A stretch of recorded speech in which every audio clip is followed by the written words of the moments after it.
I just got the Platinum Trophy for the brand new indie RPG, Sea of Stars. This is one I'm really excited to share with you guys, and I hope this video can convince those of you on the fence to take the plunge. Naturally, as an RPG, there will be lots of story spoilers, and because of that, I want this to be split up into 2 easy steps, so that everyone can at least catch a glimpse of this fantastic game. Step 1 is just going to be a quick analysis where we delve into the gameplay and the experience as a whole. I intend to keep this as short and as spoiler free as possible. Now in step 2 is where the trophy journey starts, and we'll be going deeper into some of the more interesting and intricate trophies. So be warned, from this point onwards there will be heavy spoilers. Don't worry about it too much for now, as I will remind you again at the time. So with that being said, I hope you enjoy the wonderful world of Sea of Stars. So when it comes to an RPG experience, I would say this is pretty stellar. There have been natural comparisons to the absolute classic that is Chrono Trigger, but this adventure stands completely on its own 2 feet. So what does Sea of Stars offer in terms of its gameplay? Well, initially we are quite limited to our options. Obviously, with any RPG, your choices develop quite quickly. The combat is turn-based, with a few nice mechanics included, like if you've played the old school Super Mario RPG, then this timed attacker system will feel very similar. You can use these instances to reduce damage when blocking and to land an extra hit during offense. Early on we have only a few characters, but as you can see by the size of the party, you're obviously going to be getting more. And once you have 4 or more of these members, you're able to swap out members on the fly, kind of like Final Fantasy X. You don't waste a turn, so it really comes in handy. And as you progress through the world, you will also find puzzles that are usually hiding secrets and combos to use for massive damage. So try to seek out all of them. You do need them also for a trophy. Another important mechanic that's implemented early on is live mana and the boost system. This works by using a regular attack, unleashing these balls of live mana. When you hold down R2, it adds a boost to the character attack and increase in damage. Now this is very useful for some of the tougher enemies later on. Each enemy has its own weakness to exploit, and the game introduces a system called locks. You need to hit the right weakness by using the right attack styles and the combos to break these. If the timer runs out before you do, they allow the enemy to use a special move, which can be sometimes devastating in a boss fight.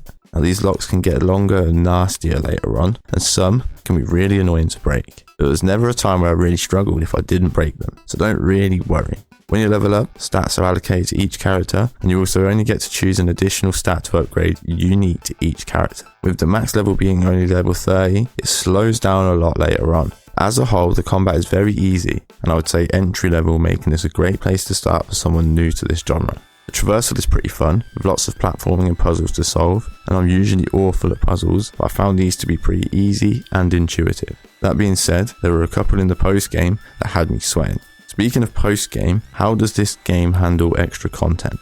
Well, the main ending is only half of the game. Once you've completed it once, there are side quests and extras to take care of, which lead to the game's true ending. We'll speak about that one later. Otherwise, we have quite a lot of other fun things to do, and some slightly tedious. First of all, we need to collect 187 treasure chests, and this also includes baskets, so make sure you're grabbing literally everything you see. However, I did play a completely blind run and just experienced the story for the first time. You also unlock methods of traversal as you progress, meaning there are also times where you need to backtrack. These areas have items that are out of reach, and you need to collect these. Overall, Sea of Stars is a captivating RPG with beautiful music, amazing pixel art, and a storyline that, whilst at times has room for improvement, delivered something pretty magical in my opinion. I will say this game even got a couple tears out of me, and it doesn't happen very often, so I am impressed.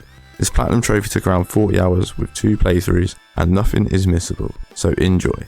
So that's it for the review style section. Like I said, I want to try and preserve as much of the game as possible for the people who are really interested. So it's on to the next section where we're going to jump straight into the main bulk of the video. And there are going to be a lot of spoilers here, so go ahead and play it for yourself if you really want to. This is the final warning. When we start the game, we are presented with a choice to decide which character you want to play as. It doesn't matter at all who you pick. There are no differences, and you can change it as you play. So we make our way through the prologue and watch as the 2 heroes grow from kids to adults. An accident takes place with the game's best character, and we are sent to train for an unknown amount of time. It's here we learn that we are chosen to protect the world against the Dwellers, and are born to become Solstice Warriors, a chosen order who harness the powers of the sun and moon. After many years, the training is finally complete, and our journey truly begins. We are sent to meet with an entity known as the Elder Mist, but it's on our way we must tackle the dungeon where the accident previously took place. We do so with absolutely no issues, and we even take down our first boss of the game. We meet back up with our old friend and make our way to the Elder Mist, where we complete a dungeon for him, and he transports us to Sleeper Island, unlocking us our next trophy.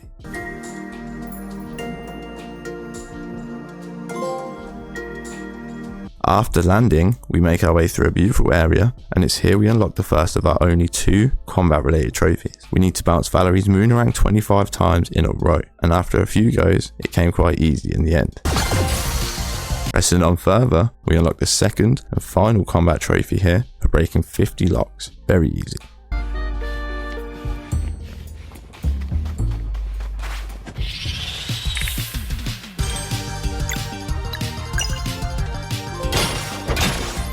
Our aim is to reach a port town and find a ship, and after travelling through multiple beautiful zones, we finally arrive and run into some strangely suspicious pirates who offer us a deal. We get them a specific item, and they will take us to meet with the other Solstice warriors. Easy enough.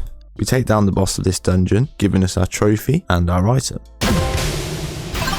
We are also introduced to Captain Cliché, who starts periodically joining the party and leaving for a little while now. And it's at that same time we meet a very suspiciously similar looking ally called Saray. They take us to the island where we take down another easy boss, and we also get to have a go at this game's minigame called Wheels. It's pretty simple. You have 2 units, each need to be charged with the corresponding shapes. I'm not really going to go into this as it could take a little while, but you do need to defeat 10 of these Wheels champions across the game for a trophy. The best strategy I can suggest is to spam the mage, as it can break through all of the barriers.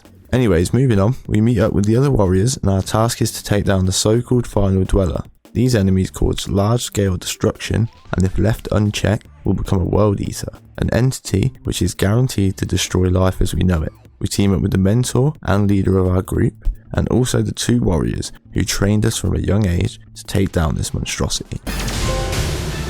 After this battle, we are betrayed by our former friends, and this leads to an awful tragedy, the resurrection of the Dweller of Strife. The Dweller that previously wiped out almost all of the former Solstice warriors. In the blink of an eye, the port town is destroyed, and we are tasked with the rescue. We clear the area, but some of the villagers decide that they want to move instead of sticking around, which in turn prompts us to hunt down a ship capable of transporting so many people. Captain Cliché decides to come with us to claim the Vespertine, a ghost ship that's been stuck for years. Before we make our jump, Cliché reveals herself as Saray, to absolutely no one's surprise, and we get a trophy. Now on this ship we have to defeat Stormcaller in another easy boss fight to lay claim to the vessel and get our next trophy. With our new ship in tow, Garl steps up and we find not only a completely empty island to build upon, but they somehow did it in like 2 days. Garl is widely loved by the new inhabitants of the village, leaving the choice of naming the village to him. Mirth is his choice. Good on you, Garl. Next up, we claim an amulet from a shrine, allowing us to turn day into night. Pretty cool. Before we find yet another dweller, this time the Dweller of Torment, who makes people forget its existence once they leave the island, giving it freedom to stay hidden and continue its destruction. We take this one down too and free the inhabitants of the island from its evil clutches. We take down more bosses that stand in the way, this second fight being all of the main villain's disciples this time, who are preparing to summon the Dweller of Strife. We defeat the Dweller and the minions, but we are too late as we witness the arrival of Ephorul, the main villain otherwise known as the Fleshmancer. He fires an attack and the brave warrior chef blocks it, falling in agony. My heart sunk at this point, as this has been foreshadowed for the entire game. Garl is called by the Elder Mist, and the heroes temporarily unlock the ability to fly. Not only that, but Alina and Brewgraves, our former mentors, have made their final choice and have decided to have their wish granted. Alina becoming the second in command to the Fleshmancer. We take Garl and witness a pretty emotional scene where I'm not gonna lie, I teared up for the first time for sure. We learn that we need to reach the Sea of Stars, and to do so, we need to help Garl, and quick.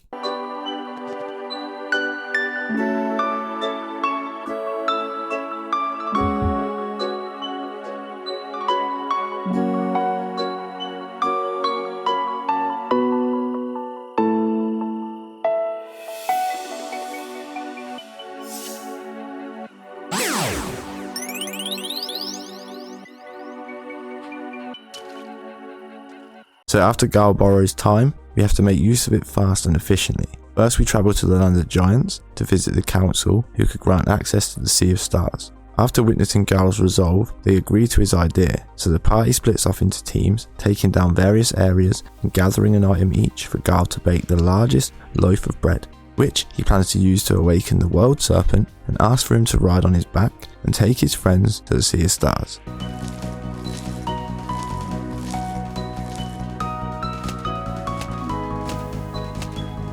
We complete the tasks, and for Garl's final wish, he wants to ride on his back with his friends and be buried in his hometown.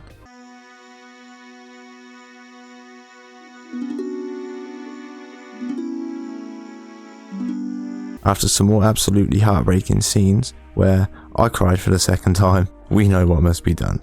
It's time to go after the Fleshmancer and Alina and stop this madness once and for all. I just wanted to say right here that I don't think the cutscenes were very impressive throughout, but this one in particular is really powerful.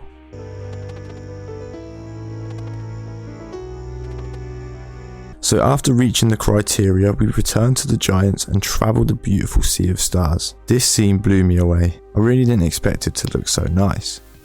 After we land, we find ourselves on a desolate world with a rather high-tech factory. We take down a boss, and Sorey removes her face covering, revealing that this is her world and she came to our world to get our help. Also, we see that Sorey is a cyborg. She asks us to help, and of course we agree to help save both worlds. We continue barreling through dungeons and bosses until we reach our final dweller, the Dweller of Dread, who is probably the easiest one after all the hype. We get a trophy for defeating him, and it's time to enter the final dungeon.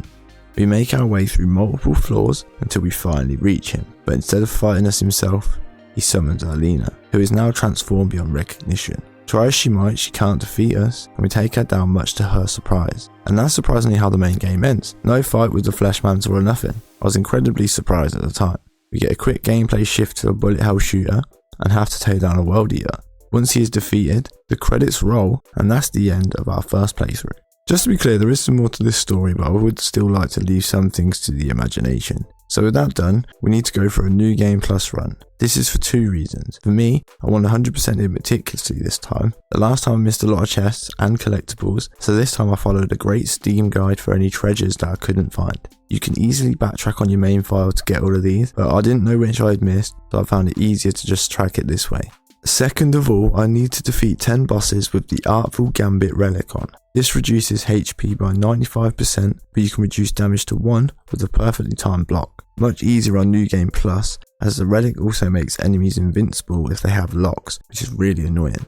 So now that I'm going for everything, I managed to gather all of the rainbow conches from treasure chests and side quests, allowing me to unlock all of the plans to upgrade the village, including an inn, a spa, and a shop too. This also unlocks us a trophy.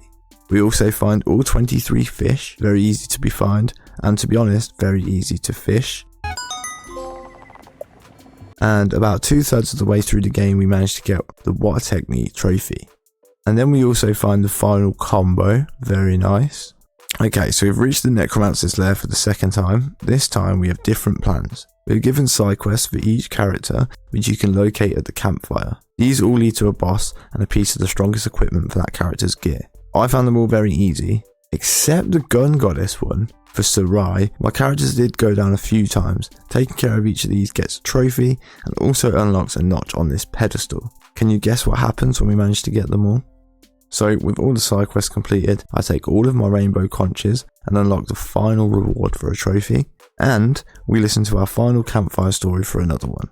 I head back to the spa in Mirth, and I make sure to use it with all 6 of the playable characters. It costs 250 gold each time, so you will have to sell some items or grind. I just sold some items, which is very easy. And then we defeat all the Wheels champions. 2 less obvious ones to find are on the Vespertine, you can play Yolandi, and also you can buy a portable table from the Watchmaker to take to Sorey's hometown and play a guy there. Afterwards we climb the clock tower, take on the Watchmaker, the creator of this minigame, and if you win, you'll get yourself a trophy. Now for my favourite part of the game, now that we have the pedestal activated, we can return back to this area and return back in time to the incident where Garl was killed. Through some long-winded explanation, Garl has returned and has been allowed to ask for one wish.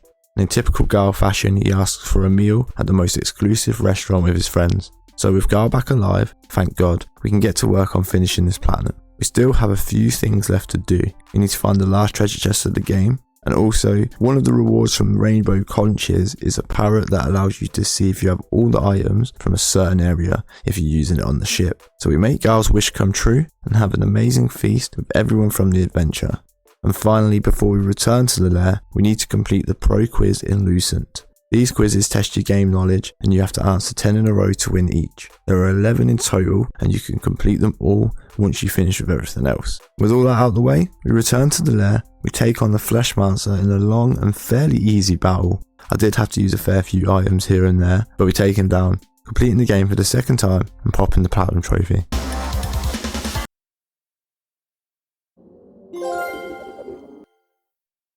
So that's it for Sea of Stars. I apologise if I didn't include enough of the story, as like I said, I do want to leave some to the imagination. The story is quite deep, honestly, so if you want to see more about this game, I'd be happy to make some.